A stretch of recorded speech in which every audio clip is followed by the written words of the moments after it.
sama orang tua mantan istrinya tetap mahram sampai kapan? Sampai hari kiamat. Paham Bapak ya? Walaupun sudah cerai tetap mahram. Makanya para ulama fikih membagi sebagian, ada istilah mahram muaqqat, ada mahram muabbad. Siapa itu mahram muabbad yang selamanya?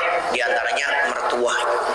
Walaupun sudah cerai dengan anaknya mertua, tetap akan jadi mahram selama-lamanya. Ada mahram muaqqat, mahram yang sementara. Siapa itu? Ipar. Ingat tabu, ipar bukan mahram. Contoh kita nikah dengan seorang perempuan. Perempuan ini istri kita, punya saudari, mau kakaknya, adiknya.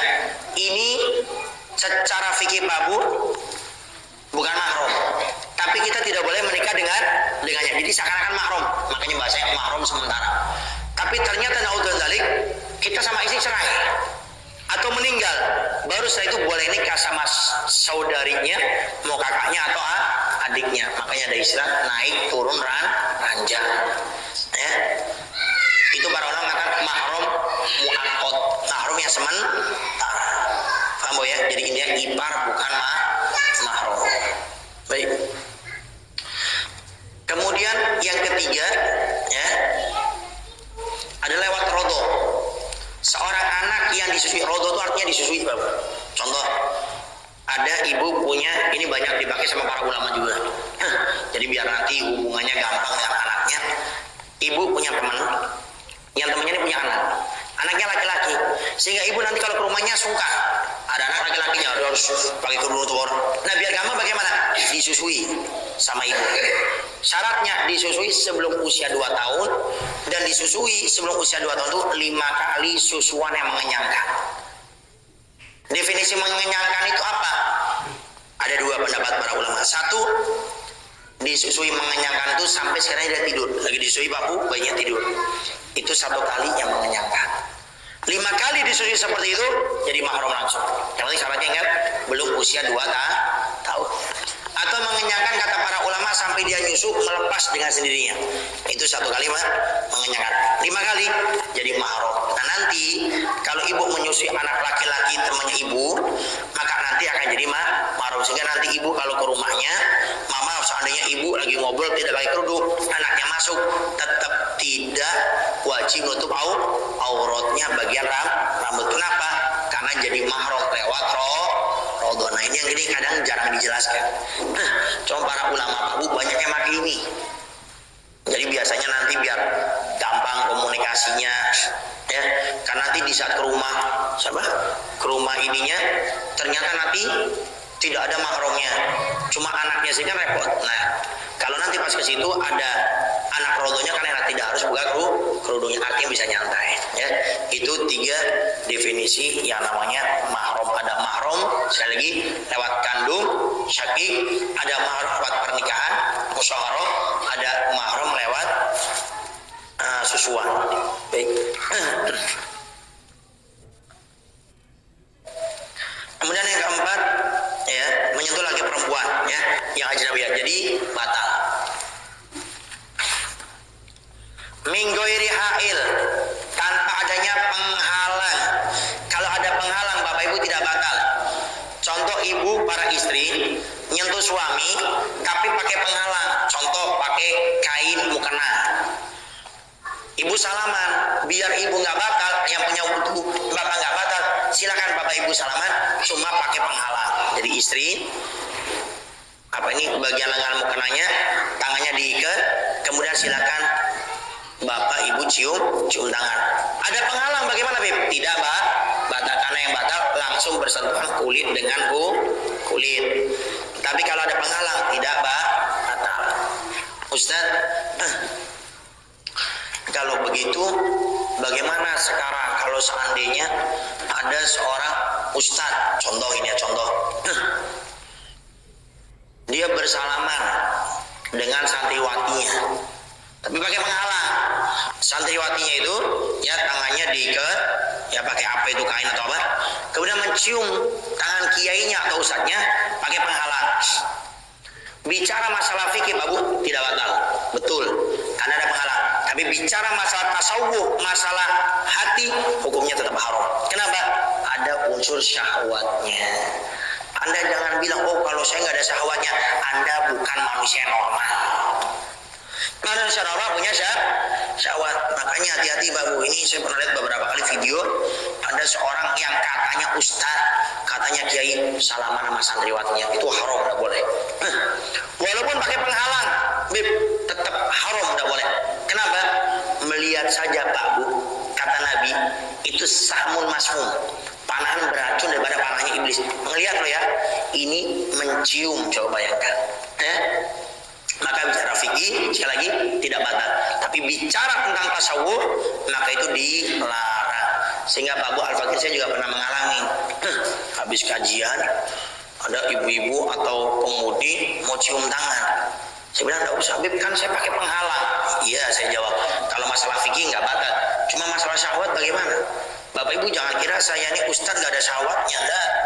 Oh, saya nggak ada syahwatnya berarti Anda nggak normal. Selesai sudah. Yang nggak punya syahwat, yang nggak punya nafsu namanya malaikat. Selain malaikat semuanya punya syahwat. Sehingga jangan ngentengin masalah itu. Nabi saja Pak Bu dalam bai'atul ridwan, ini Rasulullah loh ya, membaiat kalau seandainya boleh, Nabi yang pertama kali melakukan. Nabi baiat dengan perempuan, ini dikasih satir penutup, perempuannya di sana, dia di sini. Nabi mengangkat tangannya, kemudian disampaikan baiat. Baiat itu hidup matinya kepada orang yang dibaiat dan mengikuti apa yang disampaikan. Kalau laki-laki dengan pegangan, perempuan enggak, ya. Kalau seandainya bicara masalah syahwat, Nabi mungkin lebih bisa mengatur syahwat, tapi Nabi tidak melakukannya. Ya. Bagaimana kalau kita bersalaman dengan anak-anak masih kecil?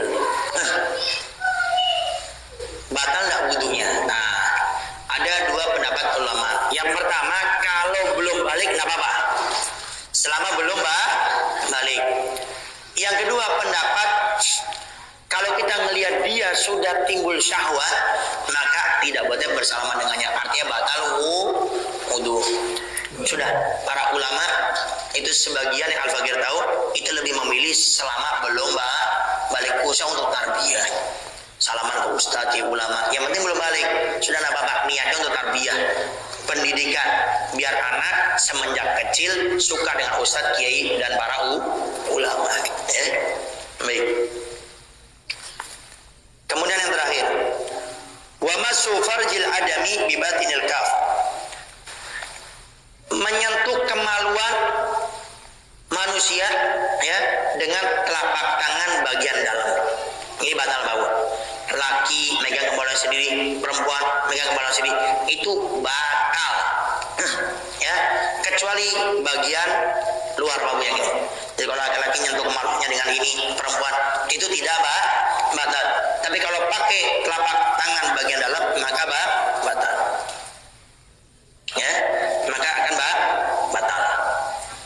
Sekarang bagaimana Ustaz kalau yang disentuh bukan manusia, binatang? Contoh ada laki-laki iseng ada kambing dipegang-pegang kemaluannya, batal nggak? Kalau selain manusia tidak batal. Ya contoh nyentuh kemaluan kambing tidak batal. Nyentuh kemaluannya ayam contohnya tidak batal. Yang batal adalah menyentuh kemaluannya manusia.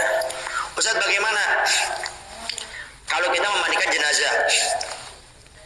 Kan kita waktu memandikan jenazah kita menyentuh dia, batal dah wudunya jenazah. Yang batal tabu cuma yang masih hidup.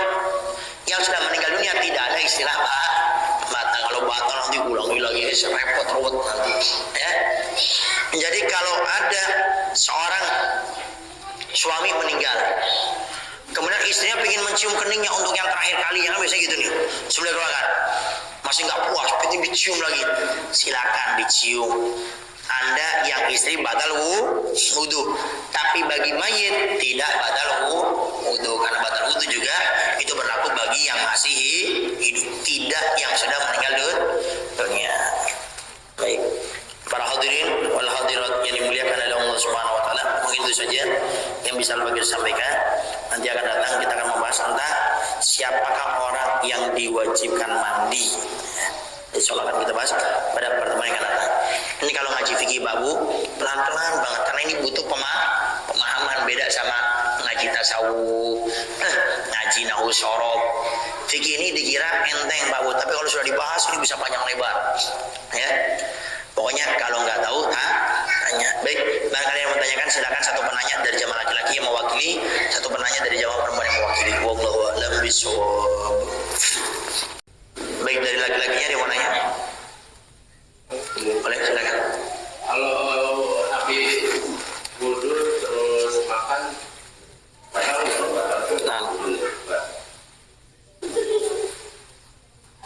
Terus makan atau minum kopi, Rokok. ya rokok.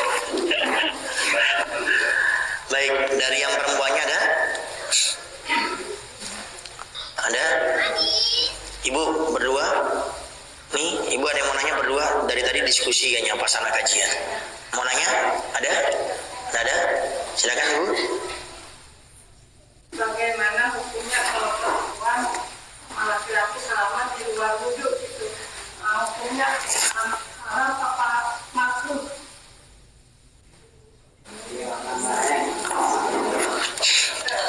Baik. Nah, bismillahirrahmanirrahim. Wallahu a'lam bishawab.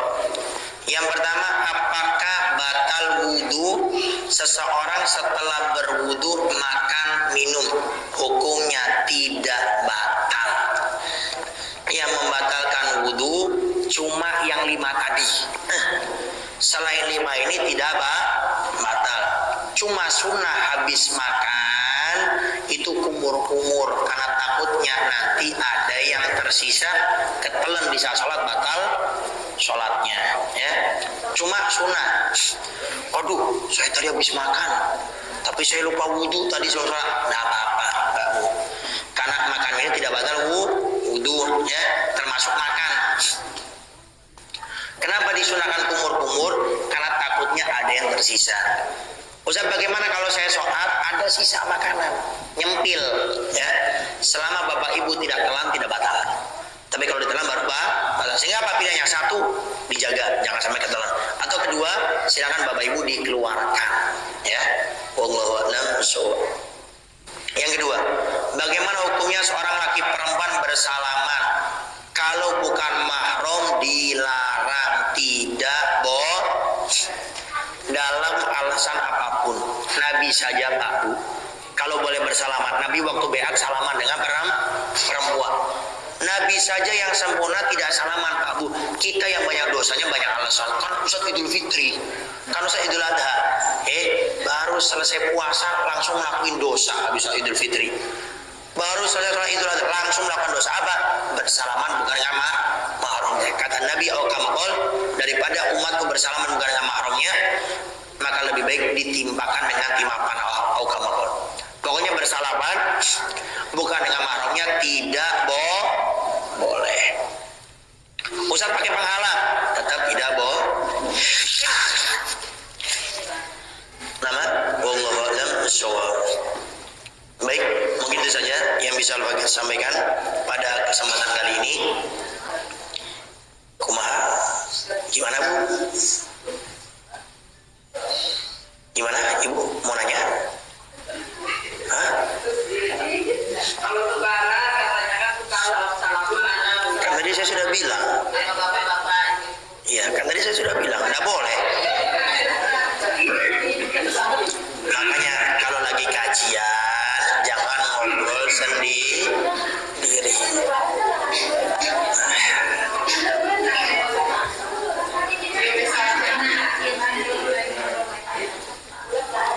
Sok Bu, mau nanya lagi. Sok Bu, mau nanya lagi. Apa lagi? Udah.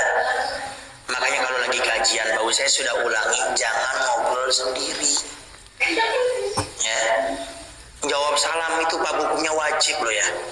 Tapi kalau majelis salam sudah mulai itu tidak wajib. Bayangkan yang wajib digugurkan sama Allah.